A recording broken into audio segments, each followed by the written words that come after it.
அது அவரை கேளுங்க. காரணம் அவரை கேட்டதானே தெரியும், என்னை கேட்டா எப்படி தெரியும்?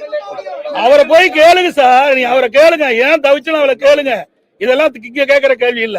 தனிப்பட்ட முறையில் இருக்கிற பிரச்சனை இங்க பேசாதீங்க. எங்களுக்கு நிறைய பேர் வரல, ஏன் வழின்னு கேட்கலாமா? அதை கேட்க மாட்டேங்கிறீங்களே. ஒரே நிமிஷம், இங்க எத்தனை பேர் வந்திருக்கிறோம்? மொத்தம் 62 பேர். அவரோட வேலை இருக்கும். இங்கெல்லாம் சுதந்திரமா செயல்படுகின்ற கட்சி திமுக மாதிரி அடிமை ஆட்கள் இங்க கிடையாது. நல்லா புரிஞ்சுங்க. எங்கேயுமே நான் ஒரு திருமணத்துக்கு போறேன், பத்திரிகையில போடுறீங்க, இவர் கலந்துக்கல அவர்கள். நான் என்றைக்குமே யாரையும் எதிர்பார்ப்பது கிடையாது. நான் ஒரு சாதாரண தொண்டர், புரிஞ்சுக்கங்க.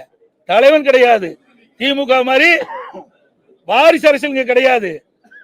குடும்ப கட்சி கிடையாது, புரியுதுங்களா? சர்வாதிகார ஆட்சி கிடையாது. சுதந்திரமாக அனைவரும் செயல்படலாம், எங்க வேணாலும் எப்படி வேணாலும் போகலாம், யாரும் கேட்கறதில்ல. எங்களுக்கு ஒரே எதிரி திராவிட முன்னேற்ற கழகம் தான். அதைத்தான் நான் ஏற்கனவே தெளிவுபடுத்திட்டேன். மற்ற கட்சியெல்லாம் எங்களுக்கு எதிரியே கிடையாது. அதே போல எங்களுக்கு இருக்கிற உறுப்பினர்கள் சுதந்திரமா செயல்படுறாங்க, எந்த தடையும் கிடையாது.